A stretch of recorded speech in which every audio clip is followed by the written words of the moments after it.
Now we move on to another part of this particular course, that is called Advanced Abrasive Machining Processes. We have completed already the conventional abrasive machining and finishing processes. Some of them are applicable for machining, some of them are applicable for finishing. Now exclusively what we see is advanced abrasive machining processes. Then once we complete this, then we move on to advanced abrasive finishing processes.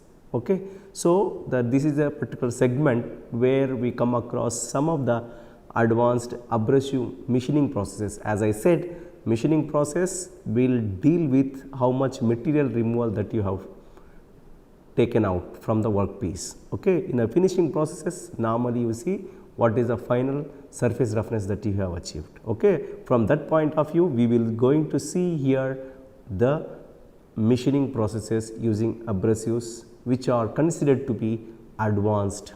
Okay. Some of the people call it as non-traditional machining also.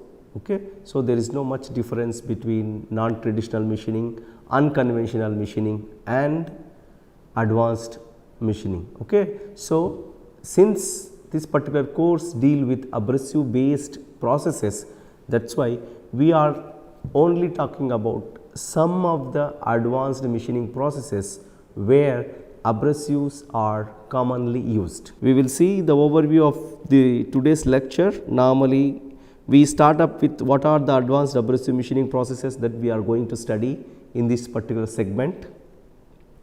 Introduction to abrasive jet machining. So, we move on to one of the process called abrasive jet machining, and we will see jet machining process parameters, and we move on to the input parameters on output responses, the effect, how each input parameter plays a vital role on the output responses, and the material removal models for brittle and ductile materials, applications of abrasive jet machining, and at last we just see a glimpse of abrasive jet polishing also.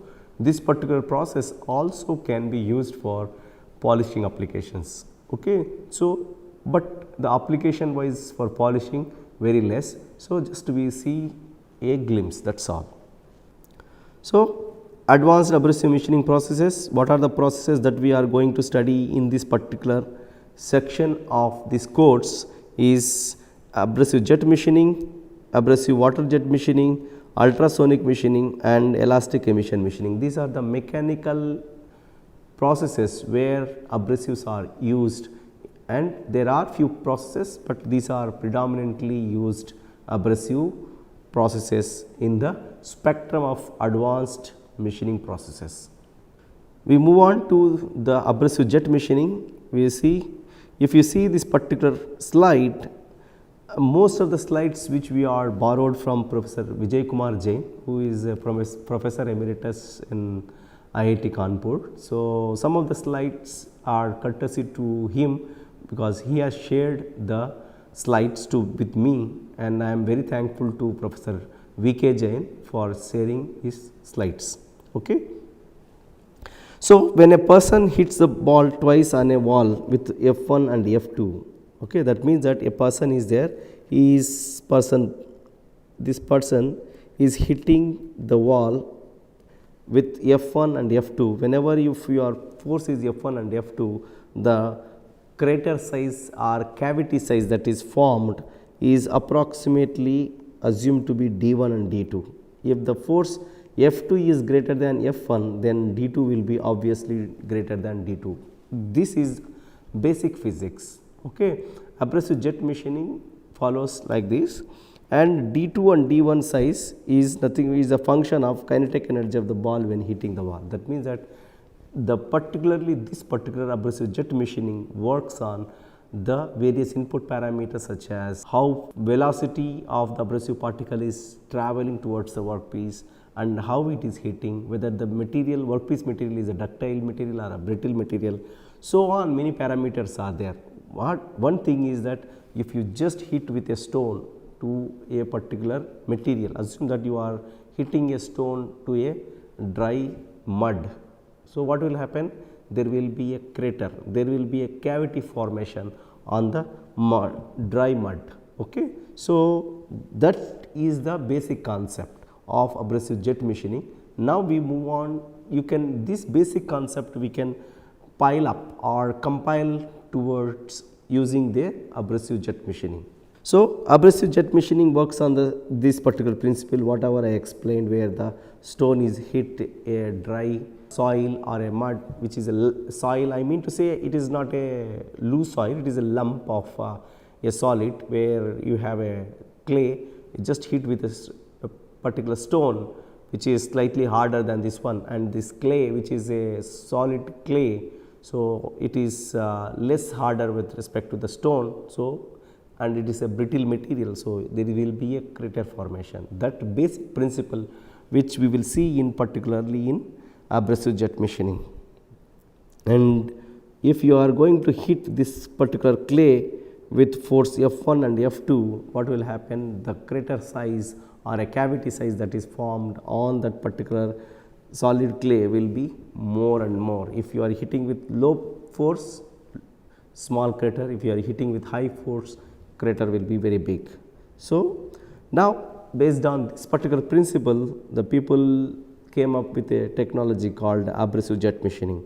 You can see the abrasive jet machining, normally these are the highly compressed air along with the abrasive particles will impinge which pass through a fine nozzle, and you can achieve or you can cut the intricate shapes like complex surfaces you can do, and you can do a glass cutting or another cutting processes. If you can clearly see here how a particular shape of a glass is cutting using the air and at the same time abrasive particles.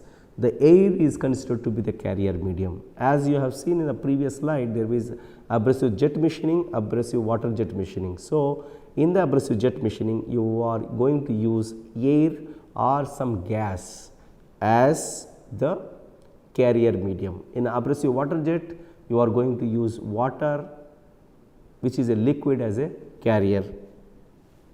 In this particular AJM, what you have to note here is carrier medium is air,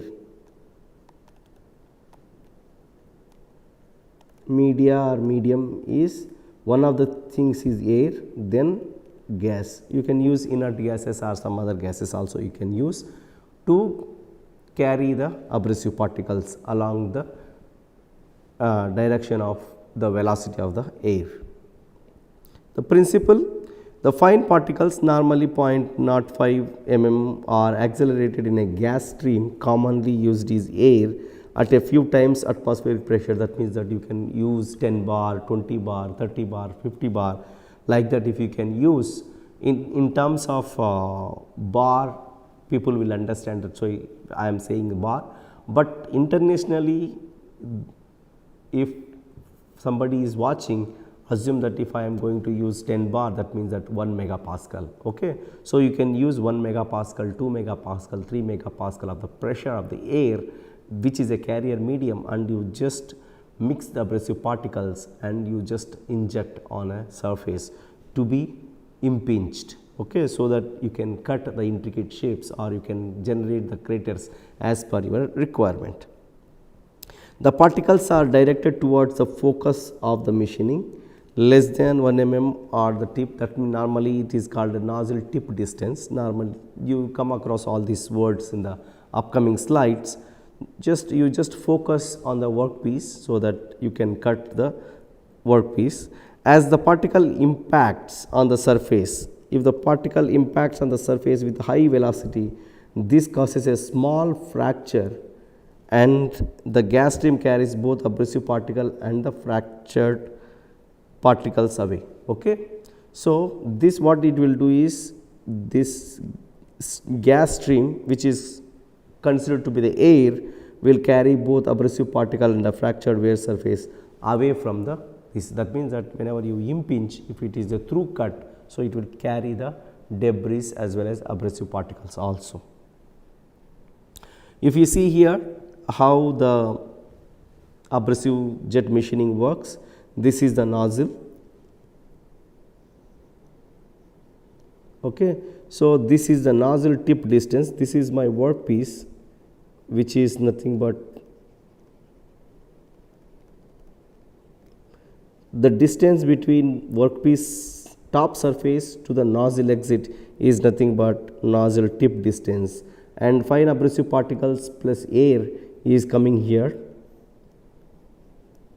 and this is the crater depth. That normally this is the crater depth that is formed on a surface.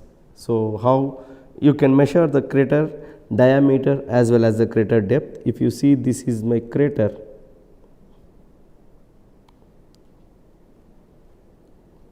Crater have its own crater depth, at the same time crater diameter also you can measure. So, depend on your input parameters like air pressure, abrasive particle size, type of abrasive, type of workpiece material, these are all will decide the crater depth as well as crater diameter. This it will decide. If you see the schematic diagram of AJM system, I mean to say previously whatever you have seen is a machining region where nozzle is there and workpiece is in impact. But how to generate this much pressure, how to generate the velocity of into abrasive particle and other things will come under the complete system. Okay. So, first what you have to require, what you need is a compressor. So, compressor with a relief valve, air filter, dryer and other things. Dryer is required because you do not want any wet condition in the atmospheric pressure. So, the compressed air now will be generated, will be opened, and the opening valve will be there. Pressure regulator, this pressure regulator will tell what is the pressure.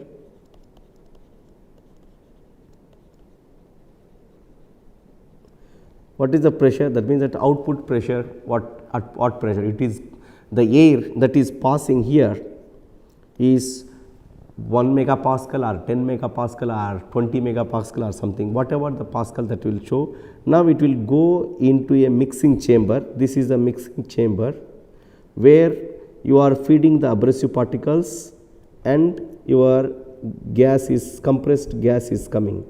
Okay. Both will mix and it will come like this. In this area, what is compressed air is there plus abrasives are there. Okay. So, this abrasives and compressed air plus abrasive particles will be there, and this will come and hit on the surface, so that you can generate a crater which have a crater depth as well as crater diameter. Now, once the crater is generated or a cavity is generated, you can measure the crater and the other things, crater diameter as well as. If you see this particular diagram, just whatever you have seen in the previous one is just shown in a schematic way. So, the abrasives are falling on this one and it will generate the crater, which is having two parameters. One is crater diameter and crater depth. Okay. The crater will be generated like this, which will have, assume that if it is like this is the diameter d and this is the depth small d. This will be a crater diameter and this will be crater depth. So, like that you can generate the cavity or crater on a particular material. If you see the schematic diagram and the picture, normally you can compress the gas supply, normally air will be supplied. The main motto to show you is how the system look like, and you can also see the practical setups that are developed by some of the IITs also. So, the gas supply filters are required to filter out the moisture, filter out the other things and which is unwanted, and the pressure regulator, just you mix the powders here and you can even give the vibrations to it, so that you can get more and more mixing at the same time. Once you done, then you just impinge. Now if you can impinge, what will happen? The machining will takes place properly, and you can orient your nozzle as per your requirement. Okay, so practically you can see how the cutting action is taking place by the abrasive jet machining. So the same thing you can see here. Okay, so this is the nozzle and this is the machining. Okay, the box which is shown in a schematic is clearly shown in the experimental way. So this is one of the experimental setup practically that is developed at IIT Kanpur. So again, I am very thankful for the professor who developed at IIT Kanpur this. The normally 1, 2, 3, 4, 5, 6, 7, 8, 9, 10, it shows hopper for the abrasive, pressure regulator, flow meter, mixing and other things. Whatever if you see here, so this is the workpiece and abrasive jet machining region where the high pressure abrasive mixing is coming and impinging on your workpiece surface, so that the machining takes place, the creator takes place and the material removal takes place. Okay. So what are the systems that you require, what are the components that are what are the components that play a major role in abrasive jet machining is, one is the gas propulsion system, that is nothing but the supplying of clean and dry air which propels abrasive particles. Compressor are normally required. Now if you want to compress the air for higher and higher, you require a compressor. And the gases which are non-toxic, cheaply available, easily available. The one of the best example is air. Air is considered to be the cheapest and economic one which is easily available in the atmosphere. Then the abrasive feeder, normally the abrasive feeder will have the quantity controlled by the vibration. You can control the vibration and you can control the amount of the abrasive particles that are falling, and you can control these particles, how much particles you require. You come across one word called mixing ratio in the upcoming slides. So there you will see how much abrasive particles that are coming with respect to the carrier medium, that is nothing but the air. Machining chamber, well closed abrasive particles content should be below harmful limit, and the vacuum dust collector should be attached. That means that, as I said, these particular things should be carried out at the closed environment, so that the dust particles are, because the ceramic, assume that you are going to machine a ceramic material or a brittle material and your abrasive particles is a brittle, what will happen? There will be a brittle fracture, fragments will come up because the fragments will be a nanoparticles, and the surface area is so high that these may come out and causes lot of problems to the operator. So it should be done in a closed environment. The abrasive jet nozzle, so normally sapphire nozzle will be used, whose life will be approximately 300 hours, and circular or rectangular cross section depend on your requirement. Assume that if I want to make a hole, I can go for circular. If I want to go for a pocket, some of the applications require pockets on a ceramics or something. In that circumstances, you can go for rectangular cross section or a square cross section and these type of cross sections. Nozzle pressure, normally normal pressure which varies from 2 to 8.5 kgf per centimeter square. When the workpiece material and MRR requirements are very high, then you have to go for very high pressures. Increased wear, stray cutting and high inaccuracy. If you are going for very high pressures and high stand up distance or something, then what will happen? Stray cutting. Normally stray cutting does mean that assume that this is the workpiece and my requirement is cutting in this section. Assume that I want in this particular section only. As if my nozzle is here, the diversions goes like this. Stray cutting means the extra portions, this is which is unwanted, which is called as a stray. So here also you can see here, see unwanted is nothing but the stray. So it is going beyond what I require as a customer or as a manufacturer. If I want 5 centimeters hole, if I am generating 5.2 or 5.3, that extra portion is nothing but the stray. So, the abrasives controlled by masking the workpiece. You can control the hole size and other things by masking the workpiece. Assume that the stray cutting, if I want to control in that circumstances, what you can mask it. Assume that I want in this portion, so you can mask the other portions with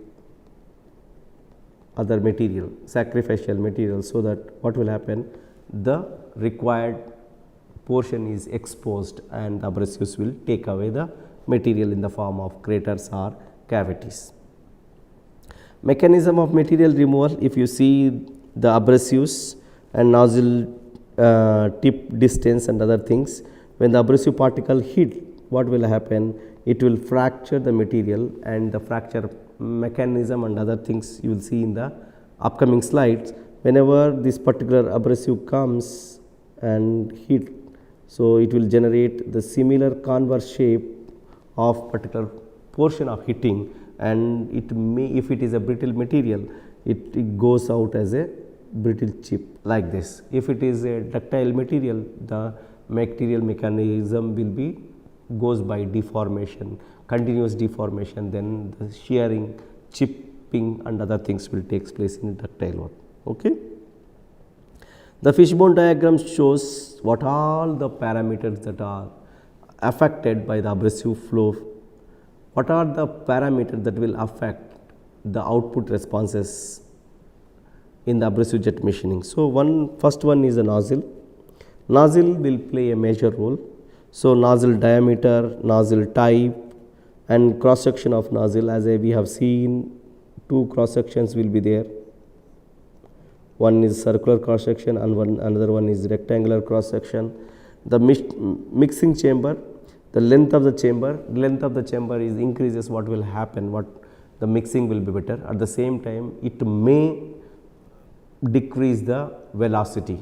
Okay.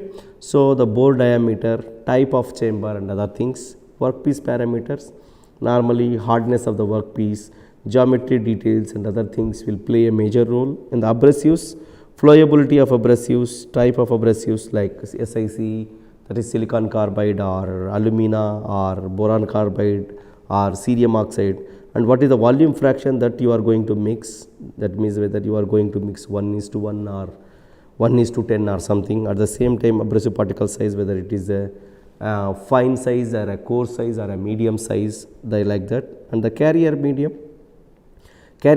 also play a major role. Which type of carrier medium, whether you are going to use the air or whether you are going to use argon or which is inert gas you are going to use, and the pressure, how much pressure. If your pressure is very high, what will happen, the indentation will be very high.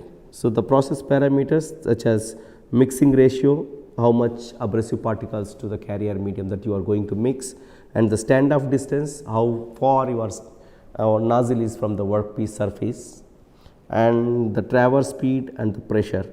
So, these are the input conditions which determines the output responses, such as machining rate, how fast you can do the machining, depth of cut and kerf quality, that means that whether you have achieved a good quality or a bad quality, which is a qualitative one. Okay.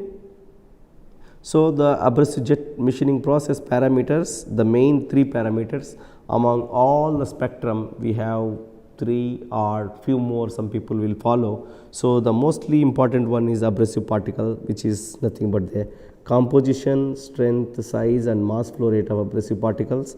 At the same time, carrier gas composition like air, whether you are going to use or argon you are going to use or any other inert gas, at what pressure and at what velocity it is helping the abrasive particles to hit the workpiece. And the nozzle geometry, nozzle material, because nozzle material, as we have seen in the previous slide, that the sapphire is one of the best materials, so that the life will be approximately 300 hours for one nozzle. So, if you are going to use very low quality materials for the nozzle, what will happen, your nozzle will goes off, your nozzle worn out and you have to go for a new nozzle. So, the non-productive time increases, so the product cost will go up because your production time will increase for a particular component. The standoff distance is one of the things that is nothing but nozzle tip distance. Some people, some of the books follow nozzle tip distance, some of the books follow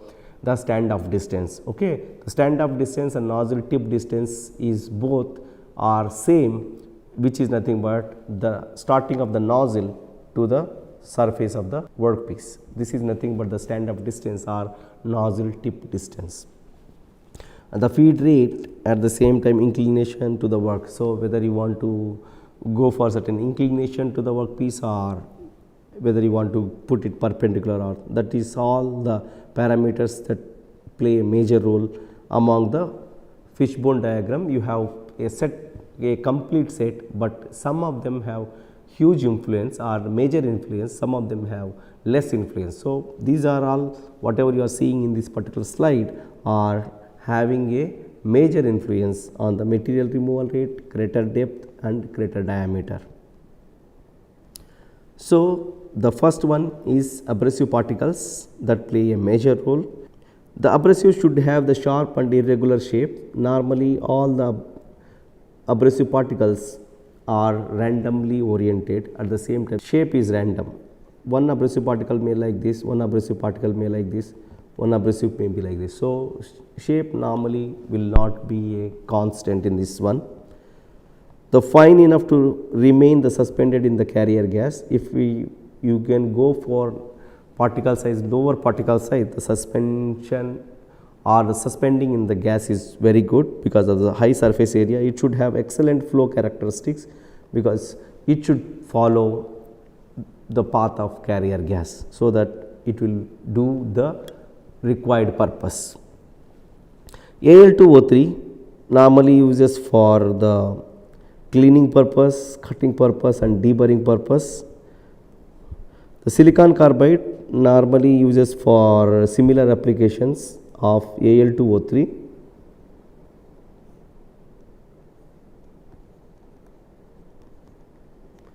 But for harder material, that means that if you are going to use Al2O3 for softer materials, slightly harder material, if your customer comes with a slightly harder material, then you can go for silicon carbide. And glass beads, you can go for matte finish or matte finish. Sodium bicarbonate normally you can use for the cleaning applications, cutting, deburring of soft materials and other things that you can use. So, abrasive sizes and functions, if the size is small, large and other things, normally if you see here the size, the abrasive particle size is 10 to 15 microns is the commonly used, because if you are going to use very small, then there will be a problem of agglomeration. That means that multiple particles will come as agglomerate, but normally in this particular gas assisted process you may not get, but in the water jet machining or some other people will use some of the other liquids also, there the agglomerations will be a problem. So, you should go for a specified particle sizes. Normally small sizes you will use for cleaning and polishing, and larger size will be used for the cutting process. As I said, we see abrasive jet polishing at the last of this particular class, where you will use the fine abrasive particles so that you can get the polishing operation.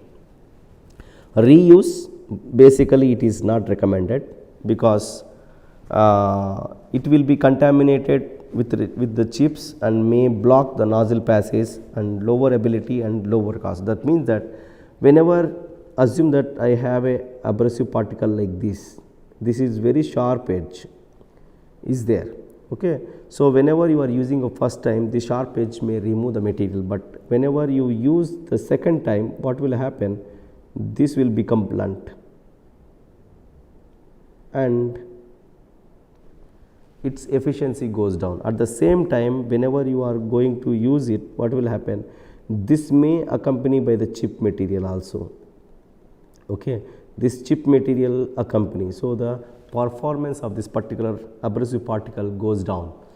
And